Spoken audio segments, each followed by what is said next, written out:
Hey, tonight on the Old Time Mini Show, we'll be making molds for the villains of the 1980 Star Frontiers game, the sinister, treacherous, slimy Sathar. Boo hiss!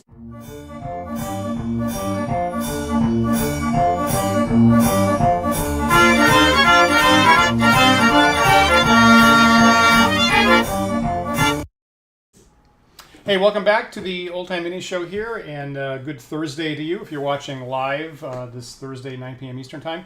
Welcome back. We were off last week, and I apologize for that because when we did our show 2 weeks ago, we used the last remnants of my supply of silicone rubber mold making supply, and it was kind of down to the end of the bottle, and it wasn't doing so good either, and I had to order more. And a week ago, Thursday, I totally had a delivery scheduled for that day, and it wound up not actually happening according to plan. So unfortunately, we had to postpone to this week, and finally did actually get that delivery on Monday.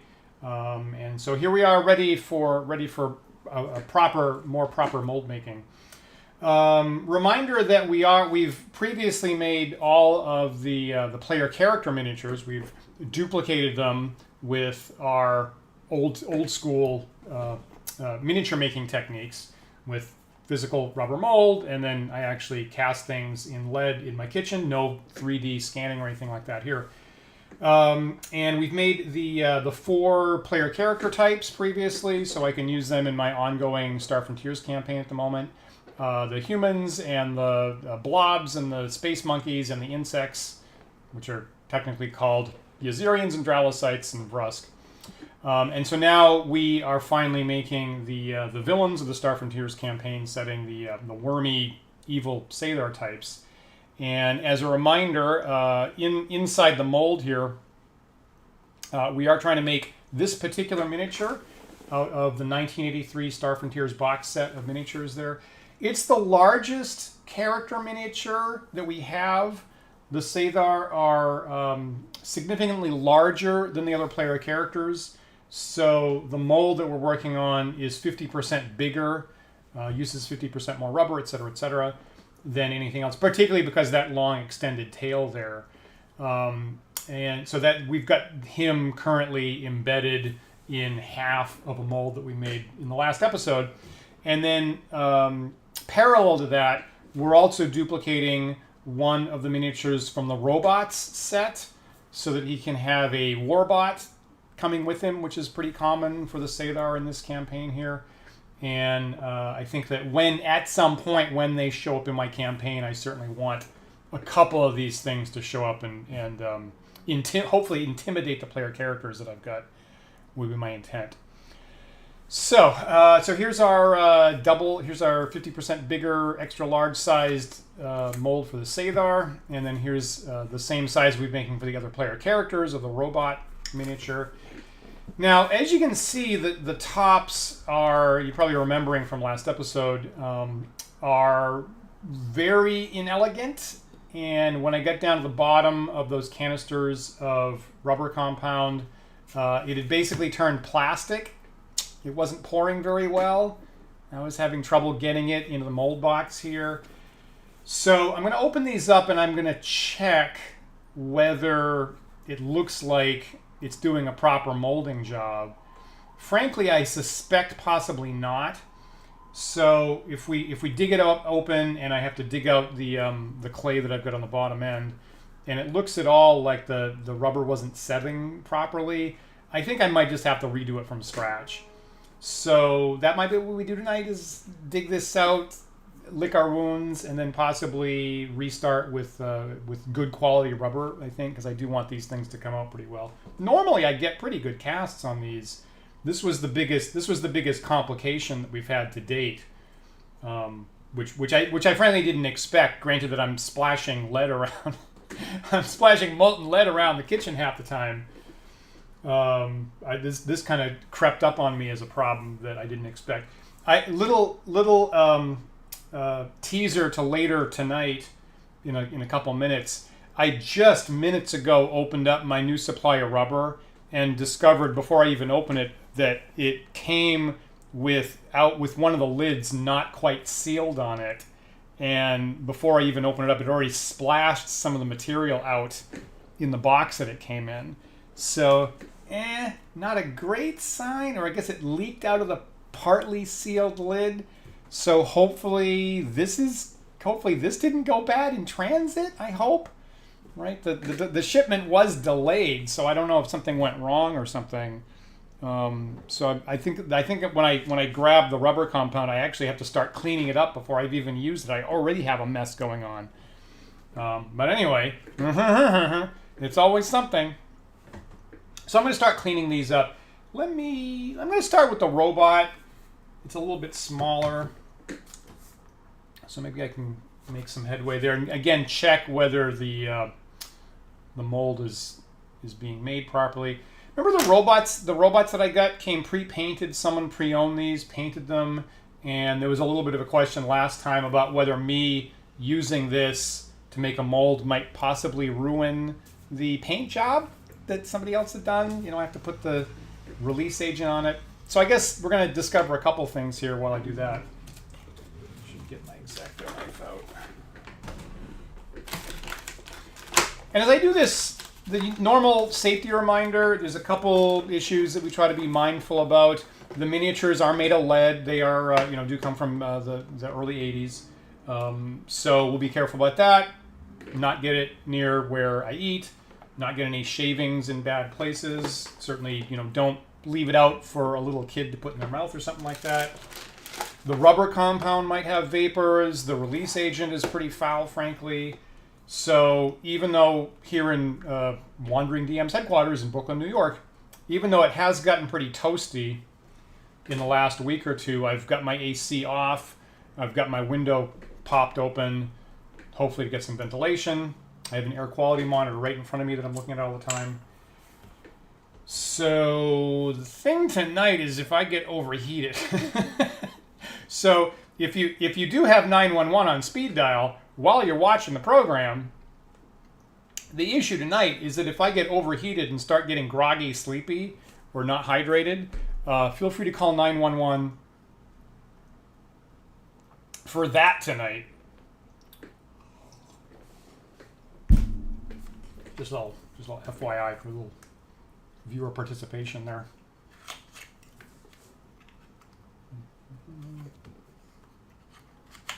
As a little reminder, I did grow up in Maine originally, so New York is the southernmost place that I have ever lived long term, and I'm pretty sure that I could not survive at any lower latitude. First time I moved here, I was like, oh my lord, it's so hot. Okay, so this is a bunch of cranky rubber mold here.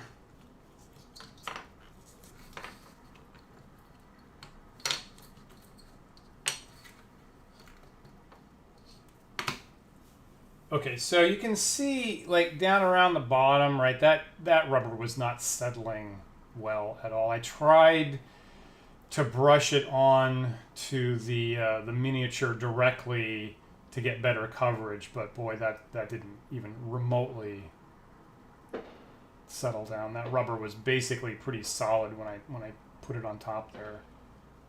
So that can't possibly be good. You may possibly hear some like fireworks in the distance here. I don't know if you can hear that on the mic outside my open window. So it is, holiday weekend coming up, and usually in kind of late June, there's a lot of people, throwing off indie fireworks in the area.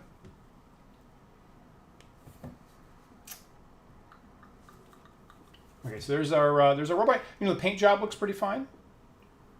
Doesn't seem to be coming out anywhere, at least on this side. So that seems kind of encouraging. But I really don't trust this mold. I mean, it's actually got some pretty good detail here. Zoom in a little better there. Yeah. So, it's got some pretty good detail there, but I'm not entirely sure I trust, it's the thing is rounded. And I'm not entirely sure that I'm going to get a good connection from one half of the mold to the other. So, I don't know. Of course, I've also taken. Of course, normally, right? Normally the miniature stays in the rubber part and not the clay part. This is, I guess maybe after 2 weeks the clay's gone hard too. That's unusual.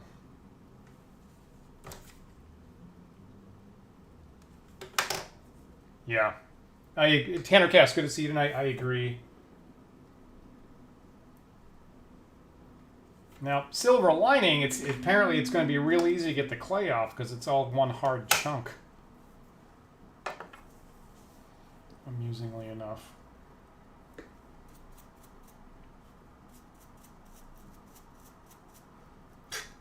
Look at that. So for what it's worth, that's by far the easiest clay removal job I've ever had. By about 2 orders of magnitude. That's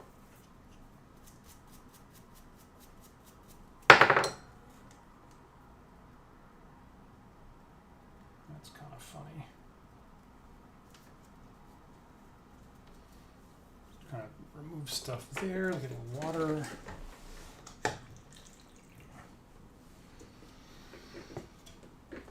Take a little wet cotton ball, kind of dissolve some of that stuff.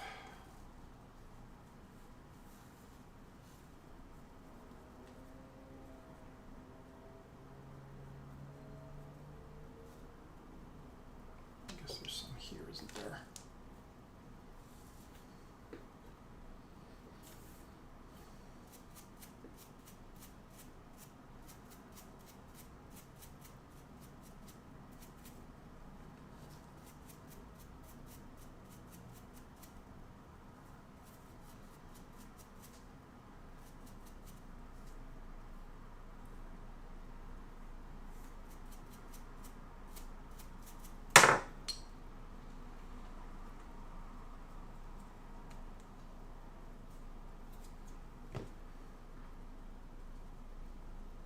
Okay.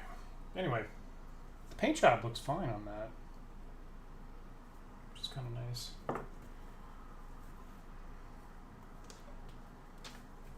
Retrieve the pore hole, obviously. So that clay is pretty gone by. So I normally try to reuse this. I guess I've been reusing this the whole season, right? But that's. I could almost defend reusing it, but it's gone kind of hard, so I won't. But now I hope this other stuff that I've had sealed up is good. I'm just realizing that if neither of my canisters of clay are good, I'm going to have to postpone this again. Okay, that's very soft. Okay, this black stuff is very soft. That'll be fine.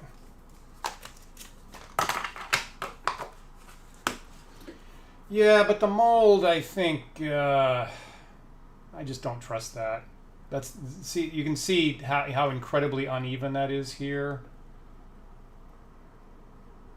And since this part here has to press up against the other half, it seems like a very undependable seal is going to be there. If I have to make air vents, it's going to be who knows what happens. So I think this definitely argues for start over from scratch, I think. Oh well. That might actually be the first entirely failed mold that I ever made. I guess last episode I was being really aggressive about trying to use the last remnants of that rubber. So I guess there's an object lesson. If your rubber gets kind of plastic like that, just give up. Yeah, that's not good. Right, good point, Countercast. Thank you. Any area that doesn't get mold release will bond to the other half. That's a good point. Yeah, just all kinds of stuff not to trust about that. All right, but actually, I'm going to put my mold box back together.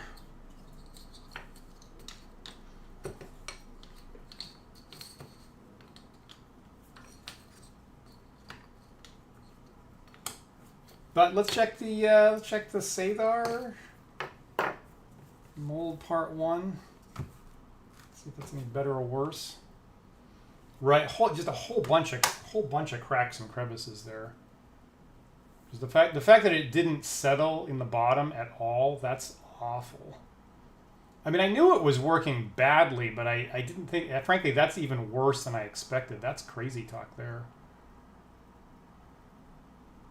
You know, I think there was a prior episode whereby, I mean, just a little bit of unevenness was making me irritated, and this is like a whole different level of awful.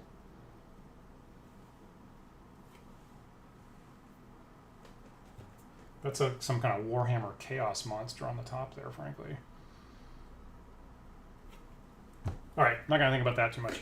All right, so digging open the Sathar, you know, maybe, I don't know.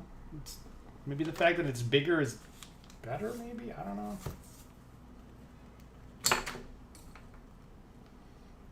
I should cut the bottom off.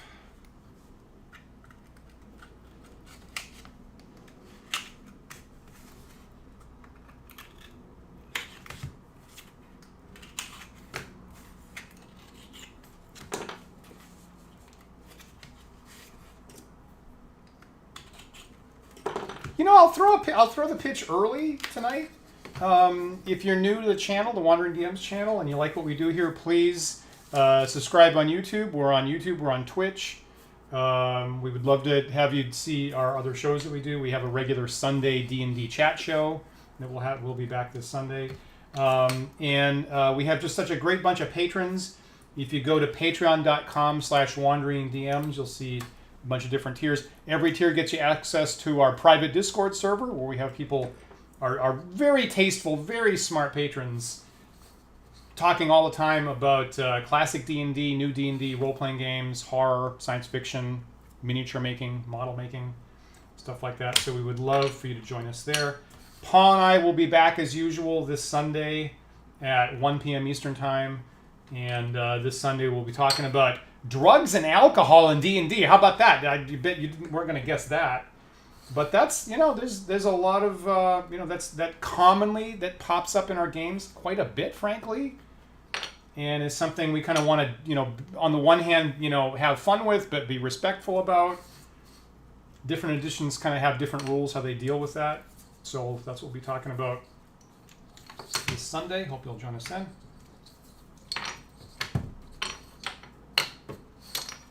Okay.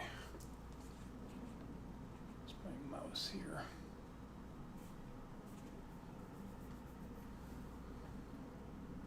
Oh, interesting suggestion there, Tannercast. Cutting up the bad mold and using it to fill in the negative space on the new one. Interesting. You know, if my molds were bigger, I think I might take you up on that. They tend to be so tight with me pouring. I think I may pass on that tonight. What an interesting idea, though. Okay, now actually, you know, the fact that this is larger feels like the corner pieces seem not quite as bad as the robot one. Top's terrible. But still. Okay, so this is kind of the more normal thing where it sits in the rubber.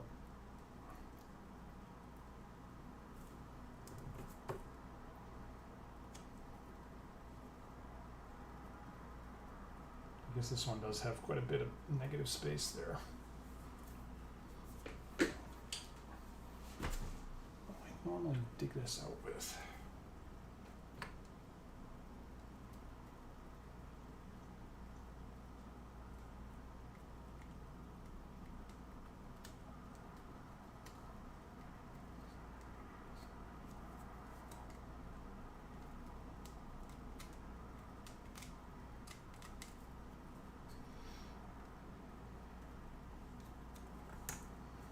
Yeah, you know, right, because I was kind of, another way I was being aggressive was using the vertical space here. So I have the base really close to the bottom of this mold, and there is a crevice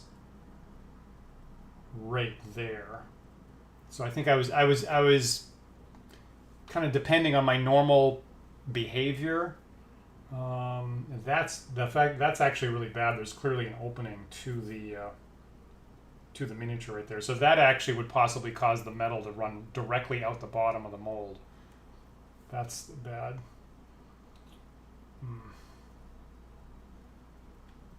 Interesting. Yeah, that's a good. Thank you again, Tannercast. That probably is a good idea when I build up a more major production.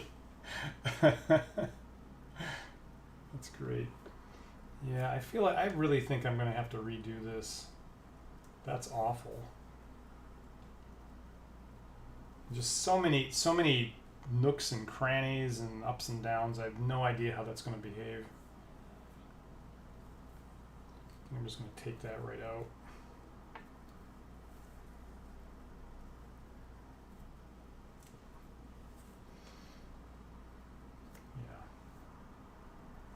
Yeah. I might have to angle it a little bit more on this second try. Give it more space on the bottom.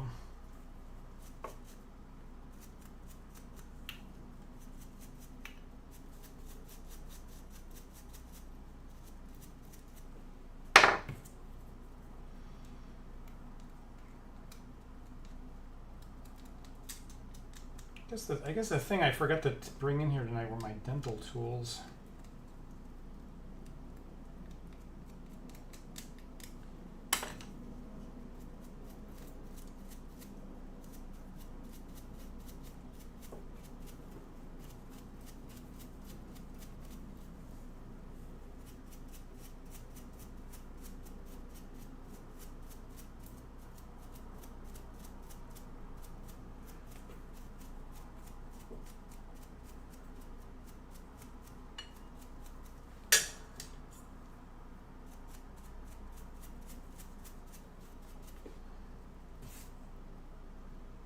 Let me just step out just for a second and get aforementioned dental tools.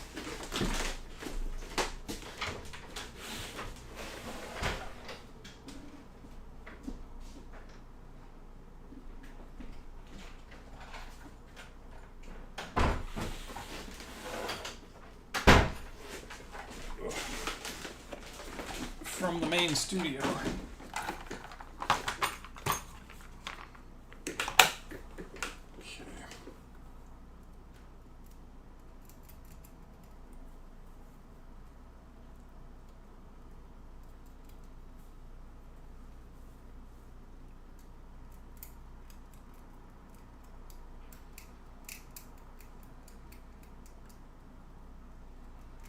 Coincidentally, we also had to delay our normal gaming session, so I guess it's been 3.5 weeks since we actually played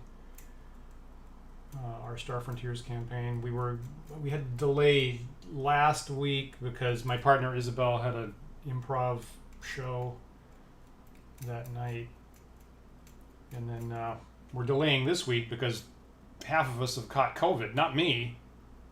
There's a lot of COVID going around at the moment. Here. So hope everybody stays safe or gets well as soon as possible.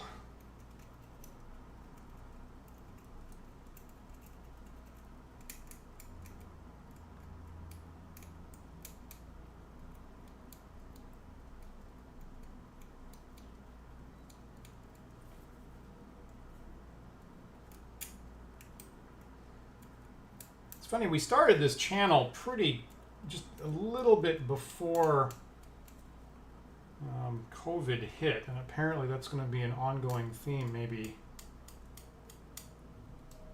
as long as we do this.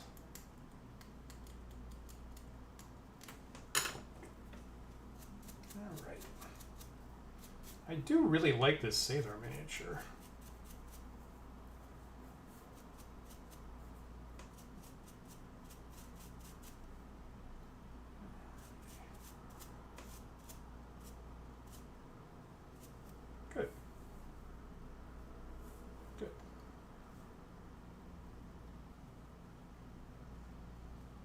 I am again. Good question. I'm again going to try to use the same size mold block there. So I may possibly make the exact same mistake I did before, but maybe I'll tilt it a little bit more to get a little more space in there.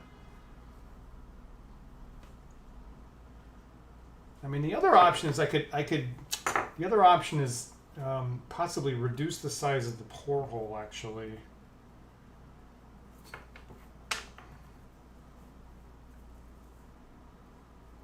If it was like a 1/4 inch shorter, it would give me extra space. I guess this is the smaller one. Let me actually, on that theme, let me see if I ever made a smaller pore hole. That's pretty small. It seems like I mashed the tip in.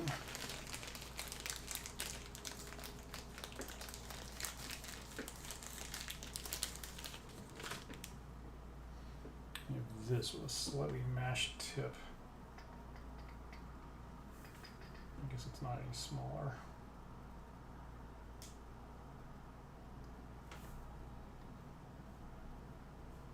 I guess that's the smallest one.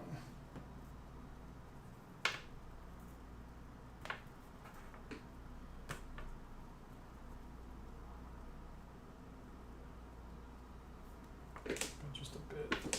Yeah, I'm gonna try that. Yeah, right. Yep. Good point. Yep. This will take a little bit more mold, a little bit more metal material, so I'm gonna have to pour more in. Yeah, good point. Okay, well, anyway, so that's so I very well might be making the same mistake all over again, but let me get rid of. So I'm gonna call it quits on the attempted part 1. Clearly these molds are bad, so I'm just gonna ditch these. Get that out of the way. This clay's gone old and hard, so you are being disposed of. You've done a good job. This stuff has lasted us about 4 months. Probably better than we had any right to expect.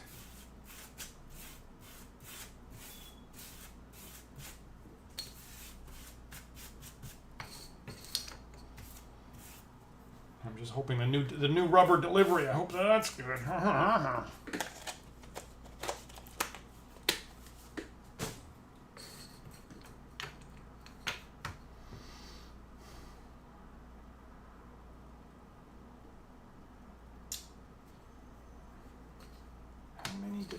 Okay, it was like this. Okay, now I know it was 3 inches long. I'm trying to reconstruct my wood. So it was right. Okay, so that has to be right. There's one more brick to it. It's like this.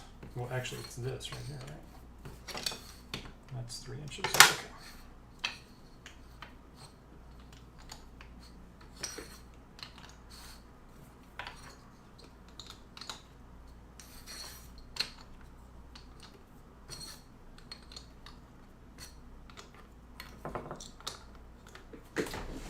All right, tape the bottom back on.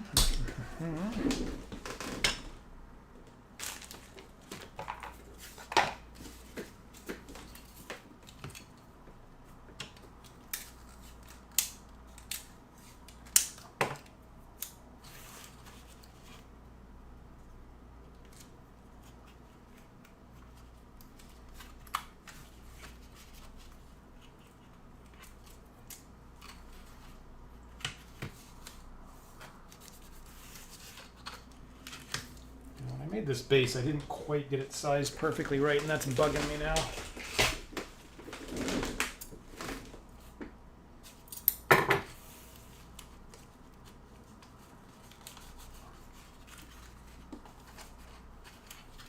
Use that tape not hanging on.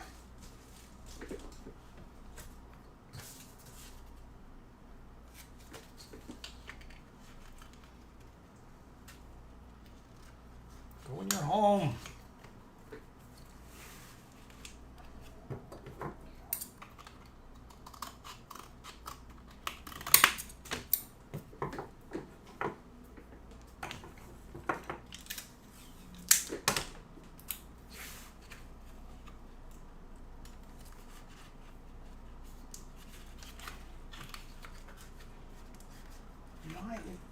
is like not sticking at all. What the heck?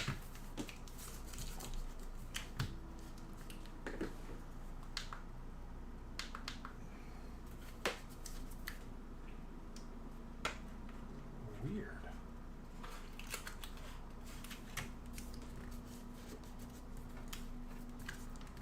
It's the same tape I always use, and it's like behaving totally different here tonight.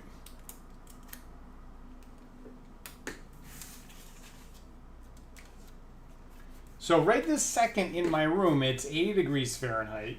Normally I try to keep it to, I think the recommendation is like normally like for office work, like 78 at most. So it's 80 degrees Fahrenheit, it's 54 degrees humidity.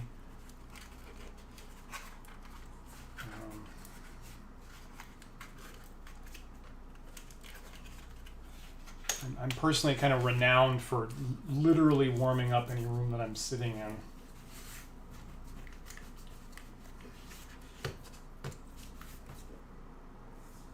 Okay. So let's call that good.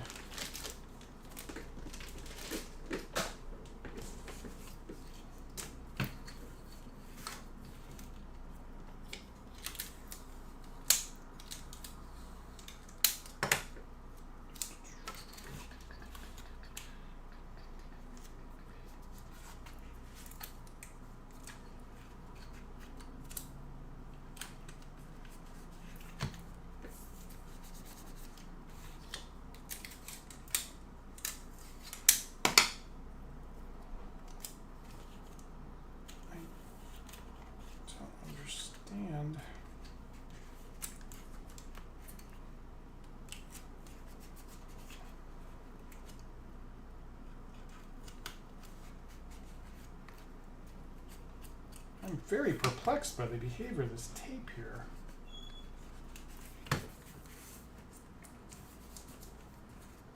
Anyway, once I get the clay in, I assume that's gonna help stick everything to each other. So okay, so there's the bulb. Okay, now at this point, I do want to, before I start putting my clay in, I do want to at least see whether my rubber material, my new rubber material, is usable. So let me just put this to the side for a little bit. And okay, so here's the box of rubber compound that so I got this delivered on Monday, and I just opened it up. So again, it's this Umu Tin Cure silicone rubber. The number Umu 30 is what we're using here. The basic beginner rubber compound. Works perfectly fine for me, easy to mix. Right, other things are more advanced, but need like measuring equipment or degassing equipment or whatever. Yeah, maybe, I don't know. Do I have? I don't think it's release agent. I think that I just don't get it.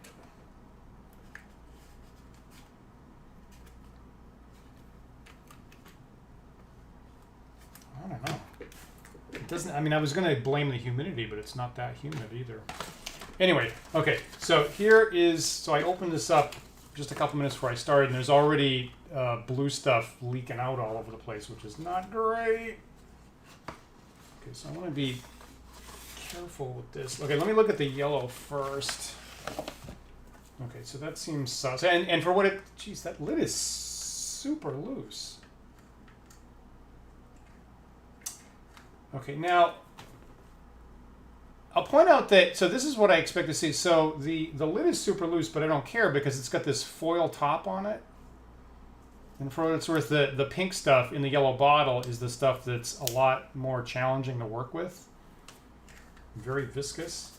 Boy, they just didn't put the lid on very well. And the blue stuff, god dang, is a giant mess. Just right out of the box. And the lid, so I screwed it on a little bit more right before the show started. So the lid was really loose, and there's no foil top on it. And there's a big chunk. Huh. That's not a good sign. Wow, I'm not having good luck here, am I?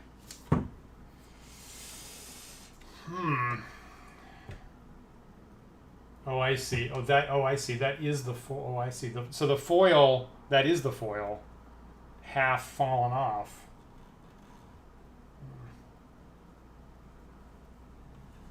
But you know, it's pretty liquidy. It's not like it's hard or anything like that. I think this. You know, okay. Right this second, my judgment is this is probably useful. It's not cured. It's very liquidy. It's just really lucky. So the foil broke and the lid was on super loose. So someone in production really screwed the pooch on this. And they're really lucky that if the box had ever turned upside down, the whole thing would have leaked out. I'm almost surprised that it got here in this state. I think this is usable.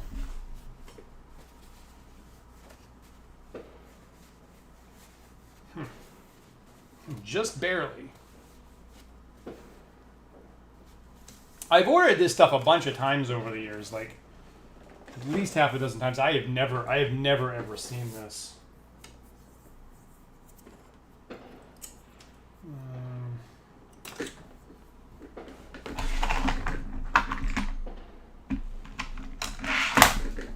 Cleaning this up's going to be just a little tricky.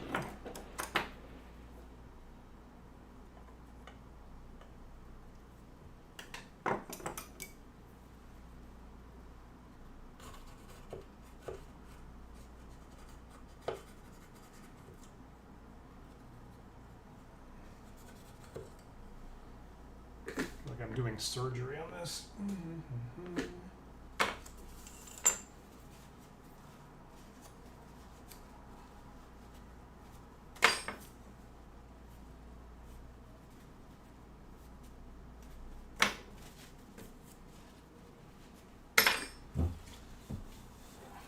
Okay.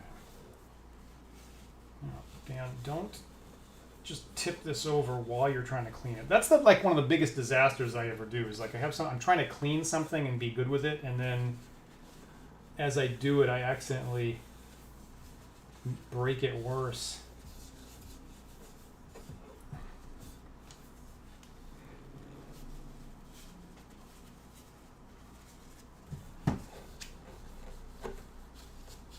It's all pretty caked up in there.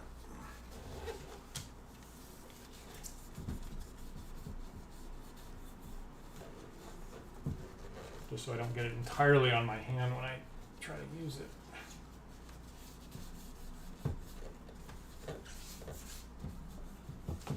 All right.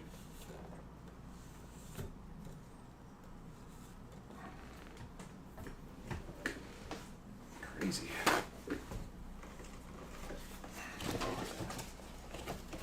It's kind of gooped up the inside of the box for what it's worth. You can see it's got gooped up all the instructions and stuff. That is inelegant at best.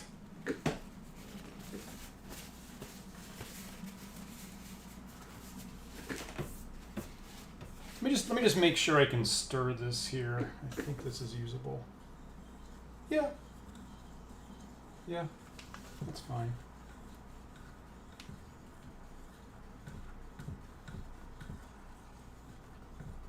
I lost a bit, but I guess we'll call this okay.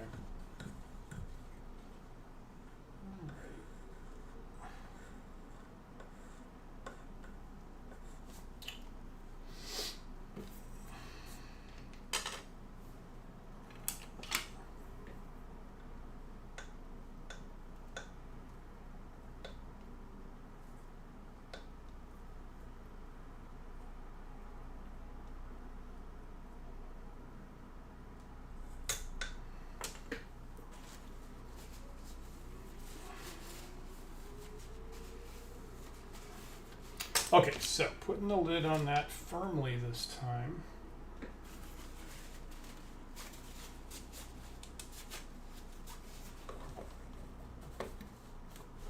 When I opened it up, I thought the half tilted down foil, I thought that was like a big caked on chunk of cured rubber. I thought that was a really bad sign, but a little bit of an illusion there.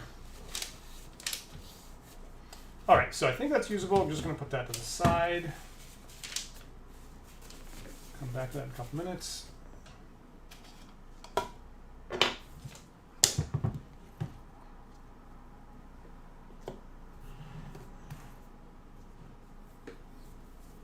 Where was I? Right. Okay. So putting the clay down in our mold boxes.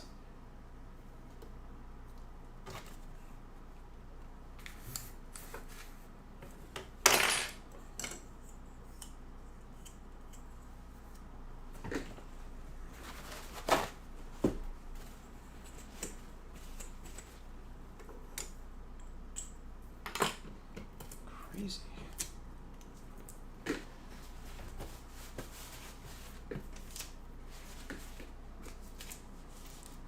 All right, so this is the one for the robot, obviously. Going to fill it about half full of our clay compound.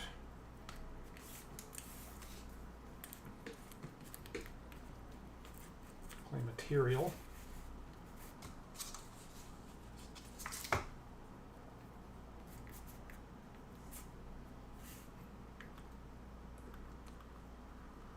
Hope everybody had a good Juneteenth yesterday. I will confess, I guess I don't really track any holidays that well. I'm usually surprised by anything. The fact that it showed up in the middle of a week was less expected, and I will confess it's as a somewhat new federal holiday. I actually got taken by surprise. I was doing my normal Wednesday bowling session. Walked down to the nearby army base that I go to. The gate that I normally use was closed. There wasn't anybody there, and I'm like, "What the heck?"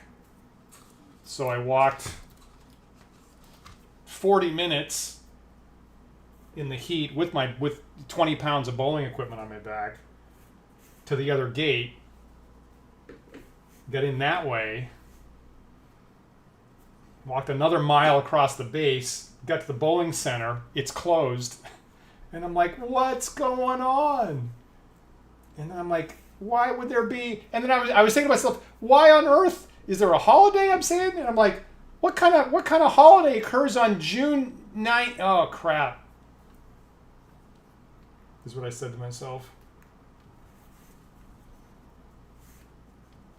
I really need to track holidays better.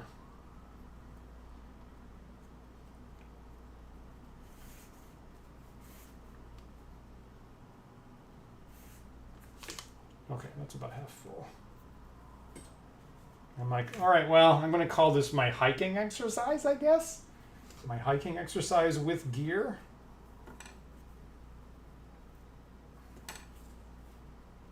That had to be at least 2 miles or more.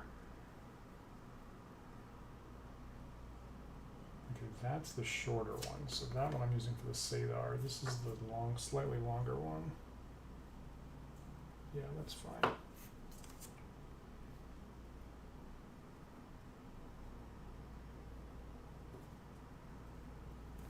Just a little off to one side to make room for that arm.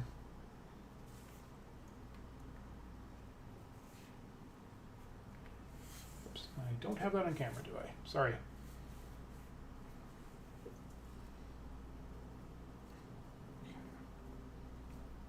Nice soft clay.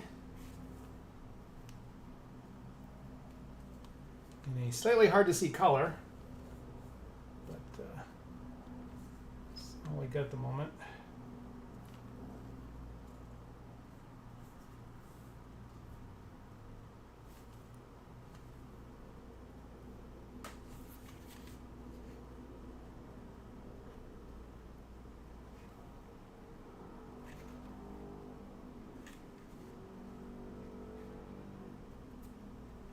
The bottom sticks out quite a bit. So the arms are back here, which is what I normally have on the plane where the two halves connect, and the bottom where the treads are sticks out quite a bit. I hope that's okay.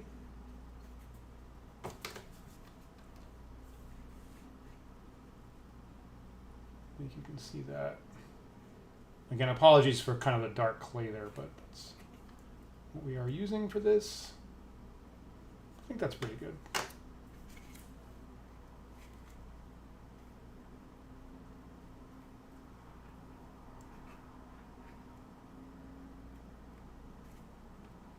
Yeah, okay. And unusually remembering to put the registers in.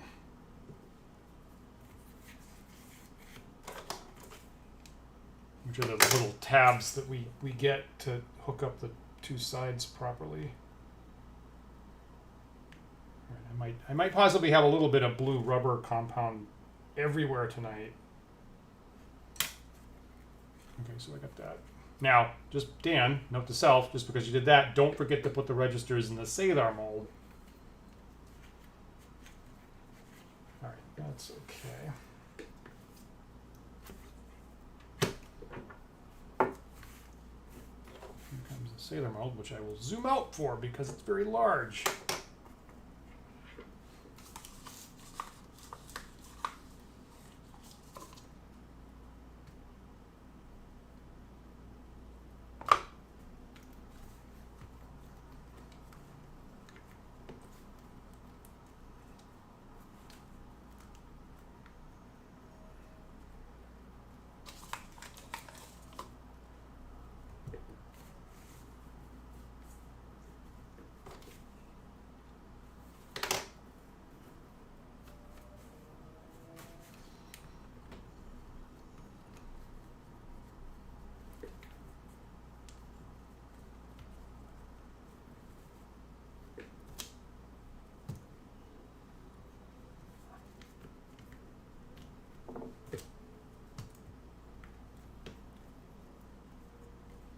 I think last episode I was like on the fly realizing the different size.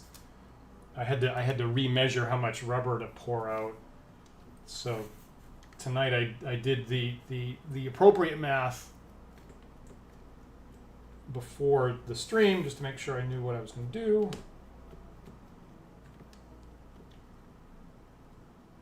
And somewhat surprisingly, the result came out to be 1 unit. Exactly 1 unit of rubber for both of these molds that we're making. Okay, that's just about half, right?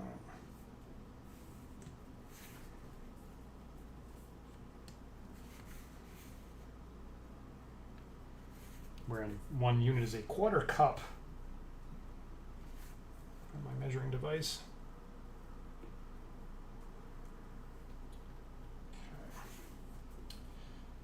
All right, so this slightly small mold that I'm making. I'm trying to give it space, even though I've got the tail going up in the air. Definitely want it under the pore hole.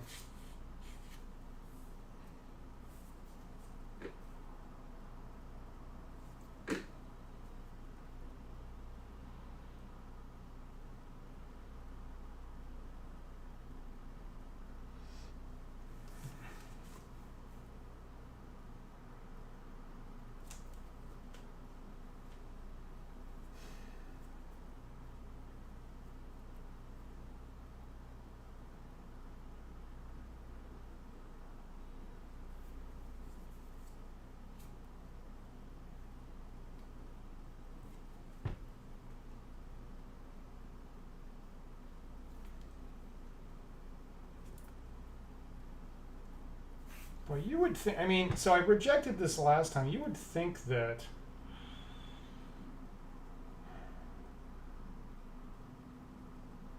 yeah, see, when I don't have the base on the bottom, that always causes problems.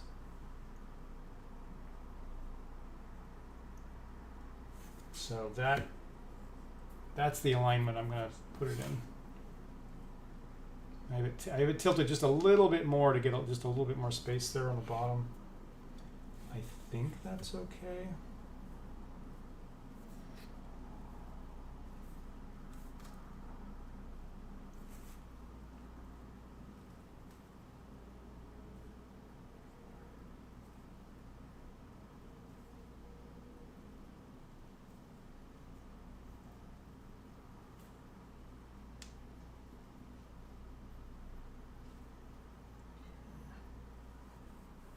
that gun right in the plane of the connection.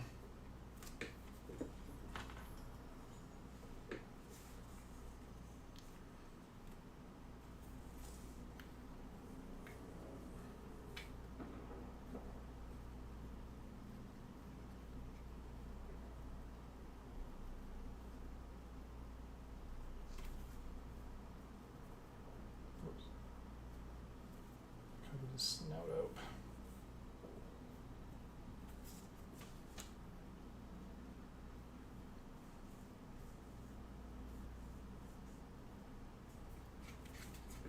Okay, that's how we're going to do that.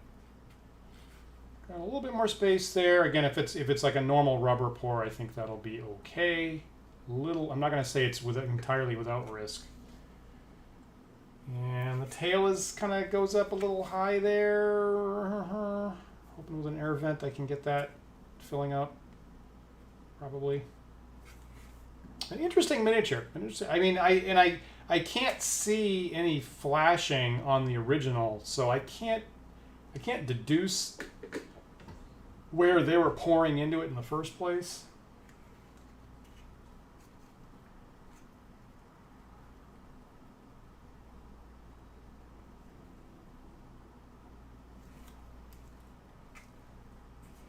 Very interesting miniature. Okay, so that's what we got.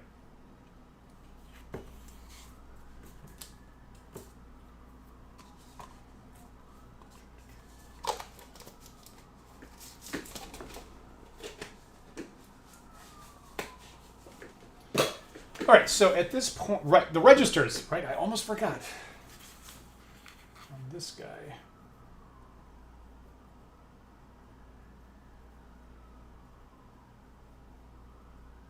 The slot A into which tab B will connect. All that good. Let me hit it with the release agent. Both of them.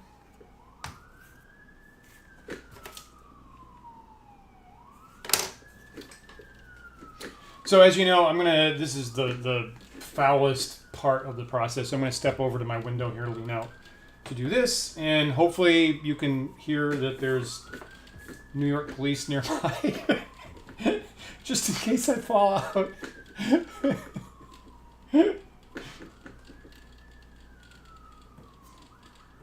Hopefully they would help. All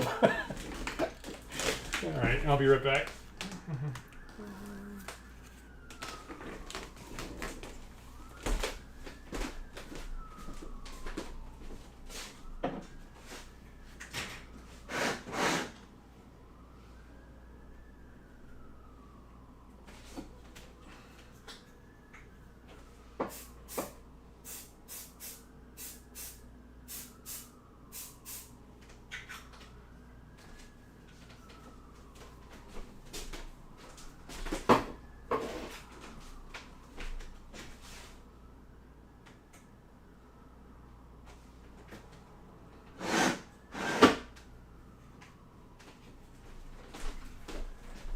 So there's kind of a nice breeze at the moment blowing away from my apartment. So that was actually the least egregious release agent usage to date.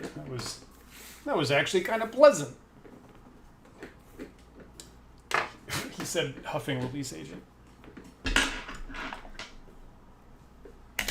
Going to check in on the air quality. Okay, so now it's 82 degrees Fahrenheit at this point, and it's 56 degrees humidity. Carbon dioxide is 750 units, which puts it in the green zone. It's like 1,000, 2,000, 3,000, or actually 1,000, 1,500, 2,000 are the green, yellow, red thresholds, and the HCHO is minimal, and the total volatile organic compounds are basically zero.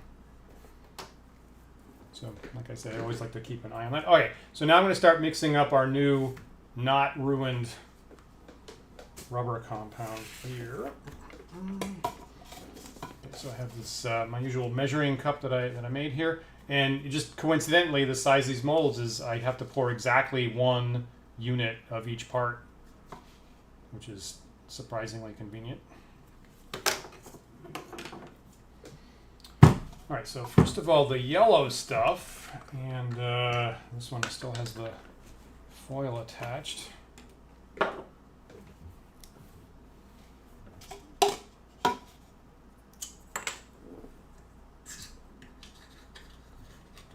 also a bunch of blue stuff on the outside.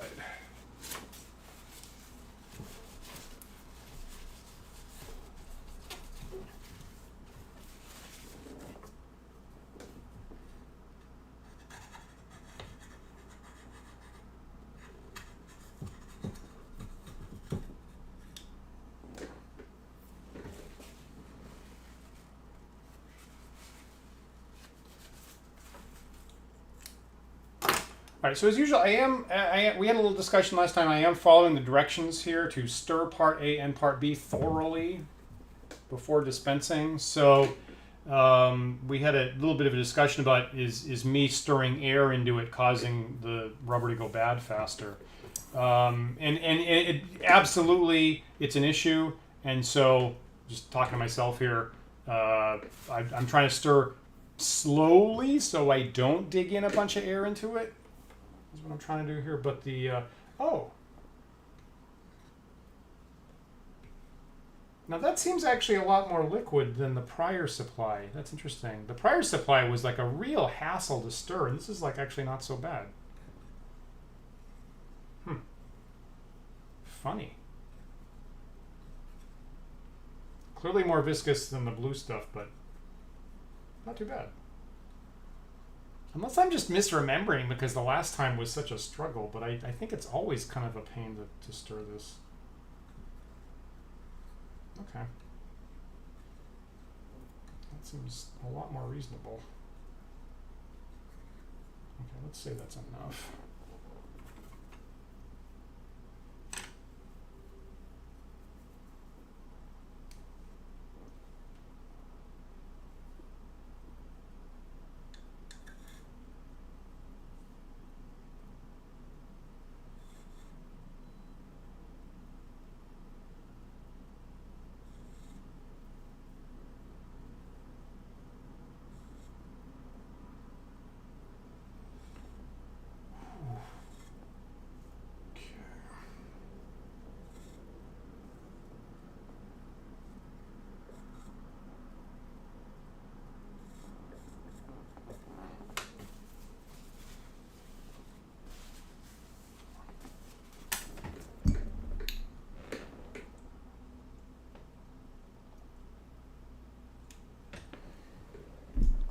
All right, so I'm trying to get it at that 1 unit level there. And again, it kind of piles up a bit. So it tends to be just a tiny bit tricky to hit that right number.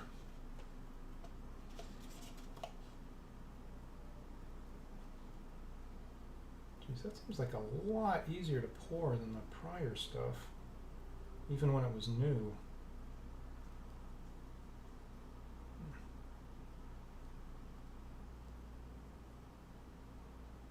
If I go just a little past the 1 is not bad. Okay. It's interesting. It's interesting that I'm now aware of the slightly different consistency in different batches.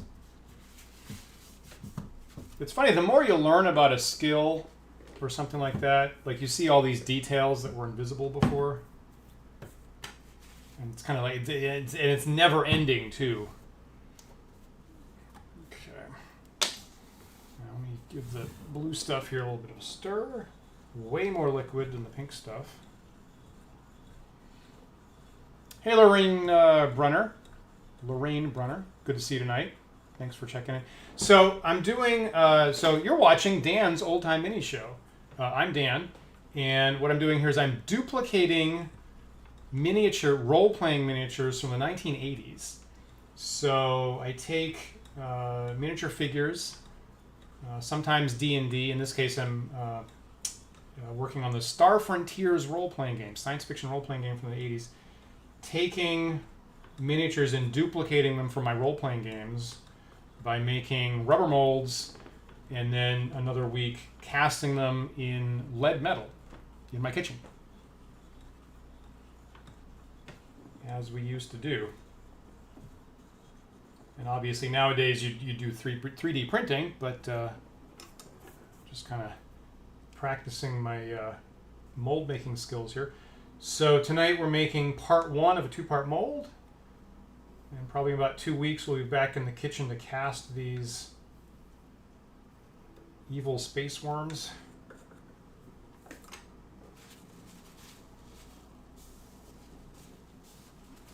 Just mixing up my rubber compound at the moment.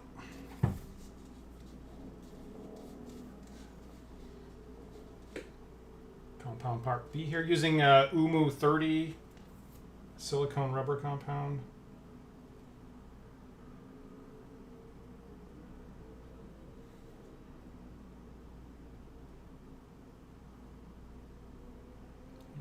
Alrighty. Yeah, this seems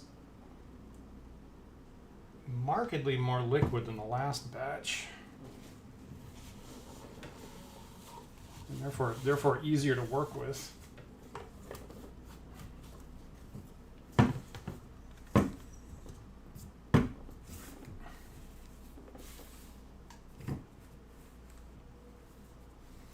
All right, so I'm going to mix this up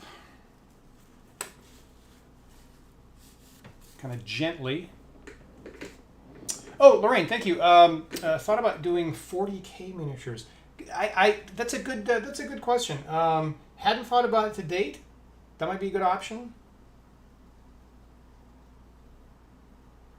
I will confess, I myself am not a 40K player. Some of the other people that feature on the Wandering DMs channel here, like our friends Max and Christian, they're actually really big on Warhammer 40K. They've just gotten into it, Frank, in the last year or two.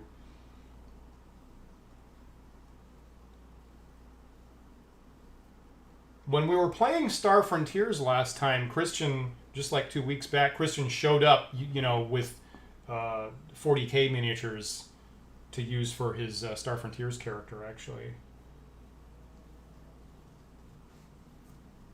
So this should kind of turn into a dark purple color.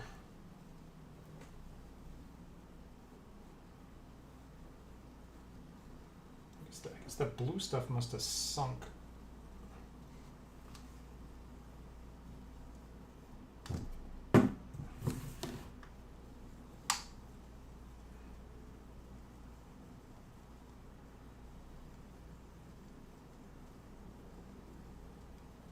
Occasionally here on Wandering DM, so I have my own custom D&D miniatures war game called Book of War, and we've had 4 seasons of playing Book of War here. Currently on a little bit of a hiatus, so I am manufacturing some miniatures in the meantime, but hopefully we'll be back,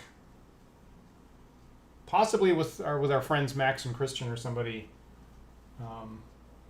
as a regular opponent in the near future, we're hoping. Yeah. Thank you, Lorraine. That's a good idea. It's funny because I'm working on this Star Frontier sci-fi game myself. I love spaceship fighting games, and before I did role-playing characters, I actually got into this hobby because I wanted a sizable fleet of Star Frontier spaceships to use for gaming.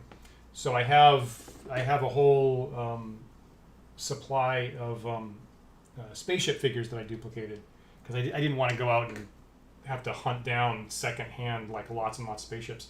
And so amusingly, the only thing that I actually ever purchased myself from the 40K line was the Battlefleet Gothic game, the 40K spaceship combat game, and I've never found anybody to play it. So and this is what, 20 years old at this point, so I still have a copy of Battlefleet Gothic in my closet. that I haven't had an opportunity to set out or play yet.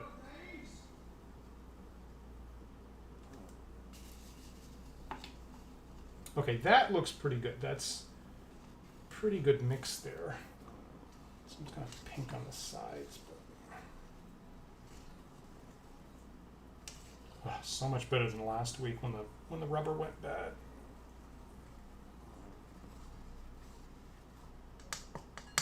All right.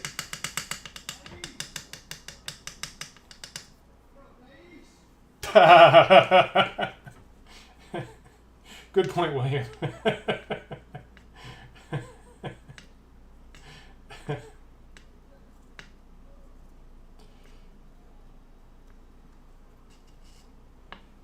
You know the funny thing, so a couple weeks ago I got finished reading Peter Perler's The Art of Wargaming, and written early 90s, I think, early 90s. And it's weird because he mentions Games Workshop a couple times, but it's always in the sense of it being a historical war games company, and particular people that had worked at GW and then actually gone into the defense industry. And it's slightly weird. It's slightly weird reading someone referring to Games Workshop like it's a historical war game company. And just for a second, I have to think: Am I thinking of our same company? Okay, so let me focus on the Sathar miniatures. So here, again, if you're just joining us, is the villain of the Star Frontiers role-playing game, the Sathar, which is a giant, evil, intelligent space worm. And again, this is larger than the player characters, so I'm having to make an extra size mold because this towers over all the player character types. So what you want to do here? Hopefully you've stirred gently so you don't have a whole lot of bubbles in it. Our bubble reduction process, and you want to pour kind of a very thin stream in the corner, and then just let it flow over the model to get kind of nice coverage and detail. There we go.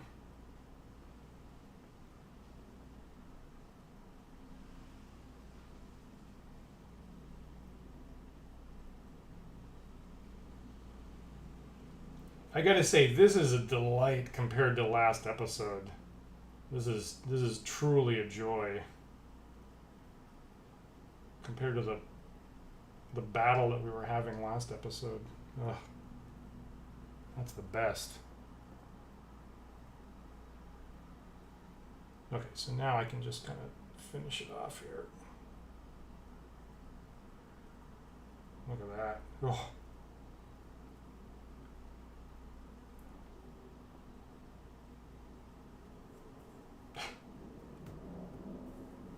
All right, and we'll do the same for our war robot.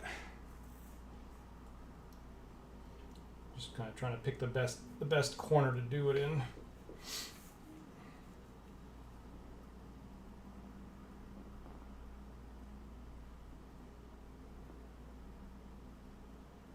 Thin little stream. There we go. Here we go. All right, I trust this immensely more than the crappy stuff we were doing last time.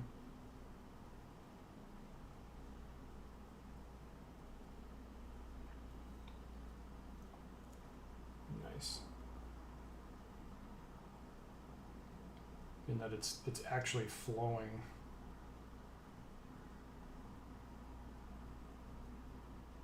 Cool. All right, and let me just use the remnants to top off the Sathar.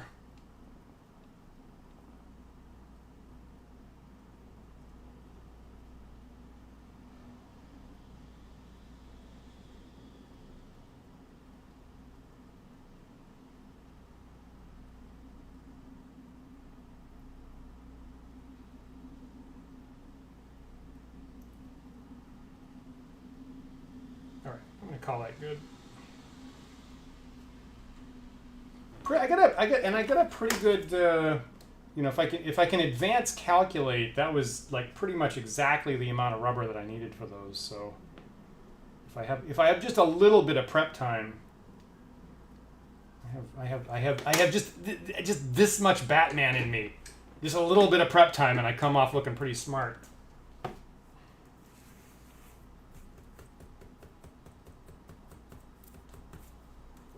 like that bubble there. Just go away. Thank you. Okay, so that seems much more reliable than the crap we were doing last time.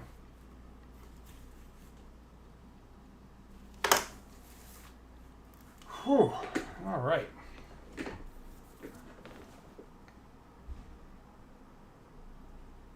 Yeah, William, it's interesting. That's a good point about the Perla book possibly downplaying the role playing. If you were watching the Sunday show, if anybody else was watching the Sunday show last time, because we were off this past Sunday too, right?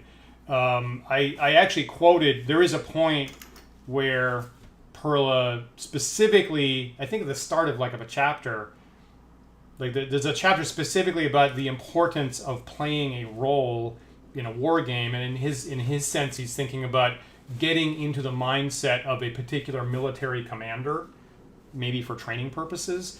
And so this chapter starts with a reference to Dungeons and Dragons, and what does he use the term? He uses the most notorious example, I think is what he says, the most notorious example of fantasy role playing, Dungeons and Dragons.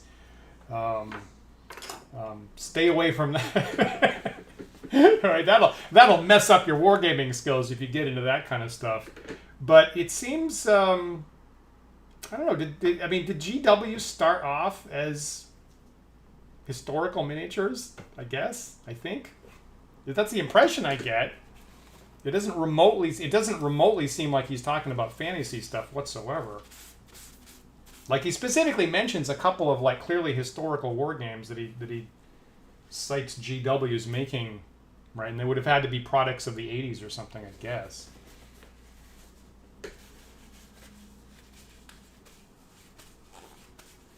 Yeah, Lorraine, thanks for saying that. I like this hobby myself. I got into it. There's a company called the Duncan Company that you can still find online that I got into, I think, in the 80s.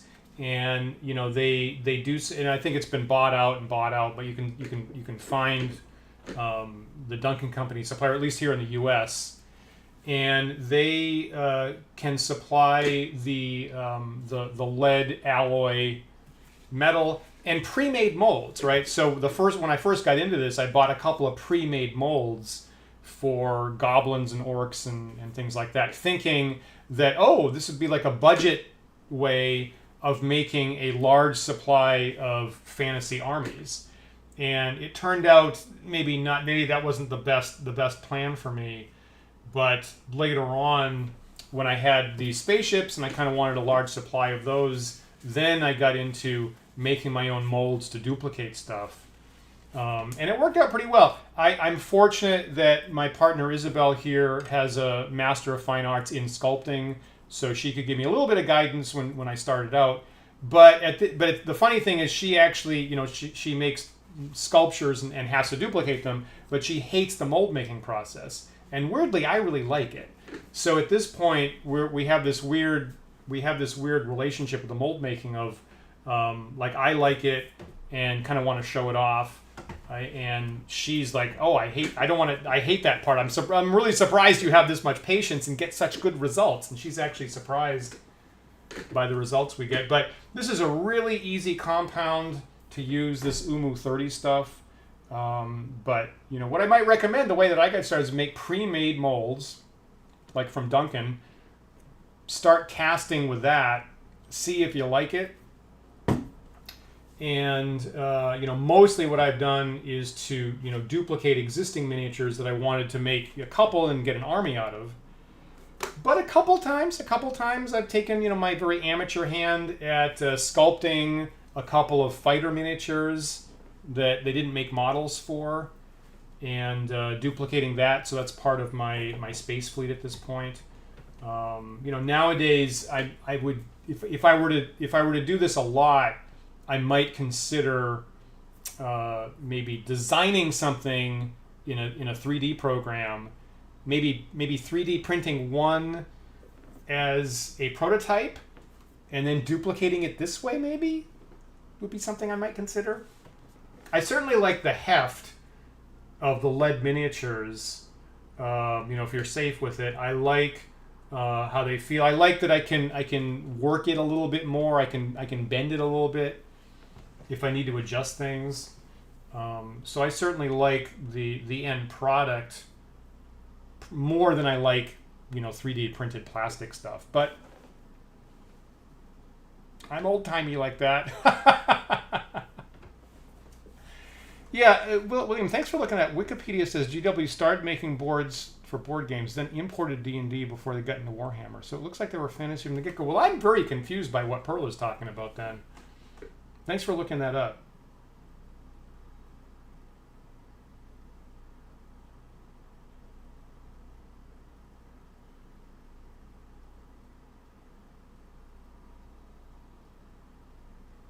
Maybe I'll have to look back. Maybe I'll have to look back up where he mentions that, because it's the weird. I mean, frankly, what you're quoting there was my impression of GW. So when he's referring to it, when Pearl is referring to it, I'm very confused about what he's talking about.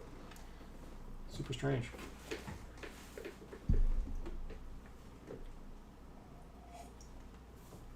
All right, so I'm seeing the humidity's ticking up. So it's now 58% humidity. So I think I might. So that, well, fortunately that went pretty well. The rubber is usable, even though they had kind of a packaging problem with it. So that's kind of nice. It was actually really easy to dig the miniatures out of the bad molds from last time. So that's promising, rewarding. So that's all good. So I think I'm gonna call it a night, actually. A, so I don't overheat. And B, some other nights I've done some painting, but I actually don't have anything primed at this point. I have previously painted all of my player character miniatures, so and also the one monster I was making. So at the moment I don't have anything else to work on either. So anyway, so we'll call that a success. We'll take the win tonight, and the plan will be to come back next Thursday night, flip it over, inspect it, hope, you know, trust that this is probably going to work a lot better, and make the second good part of the molds for our Say They're Bad guys. Oh, interesting, Lorraine. Your dad works at a factory that produces metal parts. The machines are very accurate and versatile. Maybe you could order a figure from a factory like that. Interesting. Interesting. I had an uncle that used to work metal, and it's funny, when I was growing up. What did we do? Like I was gonna do what do the Boy Scouts call it? The Pinewood Derby, and I was like, it would be really nice if I had a particular part for this, and my uncle went and manufactured a custom part. Unfortunately, my design was off, so it didn't work super well. But I was super happy about that, and then came to this hobby kind of later than that.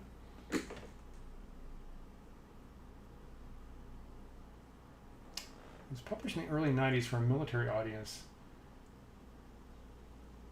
Yeah, maybe so. Maybe so. It's a niche book. So I feel like, I mean, for what it's worth, when he literally calls Dungeons and Dragons notorious, I feel it's tongue in cheek. I think he tends to be pretty serious, and then just a little like sarcastic in places. So, you know, maybe that was what he was thinking about at that point. It's funny trying to interpret this text later on.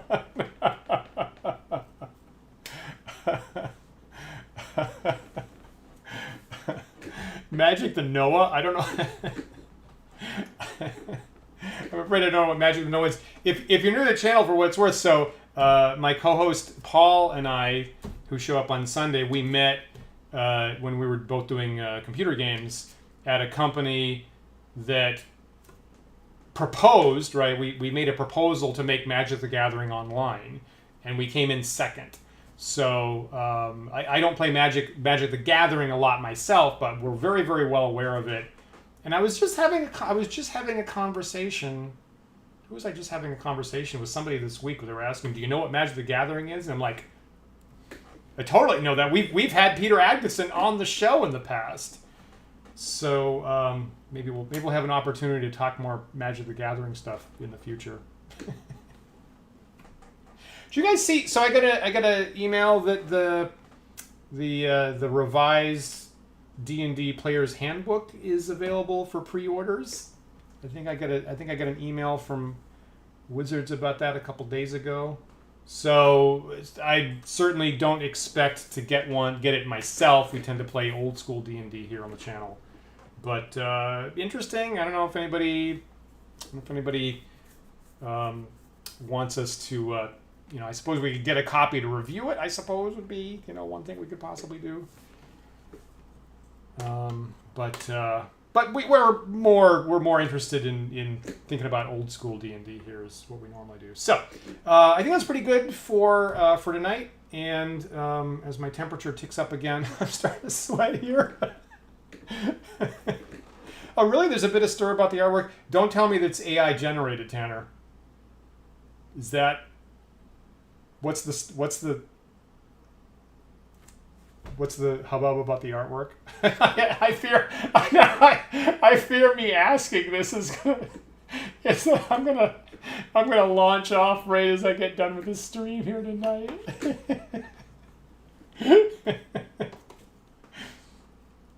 I hope it's not AI generated issues.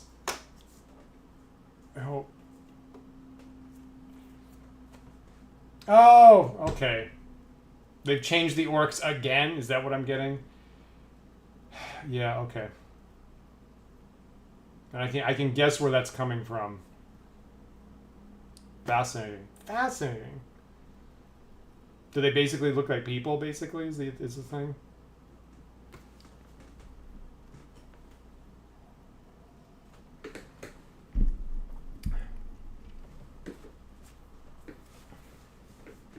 Okay, thanks, Lorraine. Thanks for saying that. Got it. Cool. Yeah, I mean, maybe another time I'll dig out some pig-faced old school orcs, and I'll start building out an old school D&D army, maybe.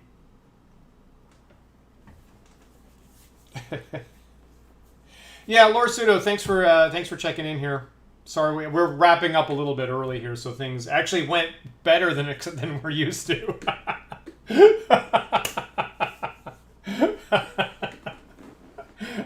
And it's really freaking hot. I have to turn off the AC here to get proper ventilation. So as I look at my air quality monitor, it's like the heat and the humidity are ticking up. So it's like I think I need to cut off. So again, if you're new to the channel, one more time, here at Wandering DMs, glad you could join us. I'm doing this miniature making old school stuff Thursday nights. Paul and I will be back for our normal D&D chat show on Sunday at 1 p.m. Eastern Time. And again, this week we're talking about drugs and alcohol in D&D. Huh? Yeah, that's right. We take on the tough subjects. So we'll think about different options or how to possibly deal with that. In our old school D&D games, it's not a subject for everybody's game, but it actually comes up with our particular player group. It comes up even if us as the DMs don't want it to. So frequently we're going to have players that are like, "Yep, I would like to go buy some very hard drugs in the marketplace." This happens quite a bit with our players. Anyway, so we'll give you some tips on what you can do to handle that. This Sunday at 1 p.m. Eastern Time. Yeah, anyway. So, again, if you'd like to check out our Patreon, patreon.com/wanderingdms, we have a $1 tier. We would love for you to join us and check out our private Discord server. We've got conversations about old school D&D, new school D&D, science fiction, model making, all that kind of stuff's happening all the time. We would love to see that. We just have the smartest, most tasteful, most helpful patrons in all the land, I would say. So yeah, so hopefully we'll be playing again soon, and you can get a Star Frontiers campaign update that I didn't have tonight. And so I will be just a minute here. I'll be signing off from Wandering DM's headquarters here in Brooklyn, New York, part of New York City here, where it has gotten really hot lately. So as usual, thanks so much for checking in, you guys, and hanging out. I like this hobby quite a lot, but it's so much better with you guys checking in and assisting with the really great suggestions sometimes. So we'll plan to be back in 1 week, Thursday night at 9 p.m. Eastern Time. Hope you can join us again, and we'll see you again for another episode of Dan's Old Time Mini Show.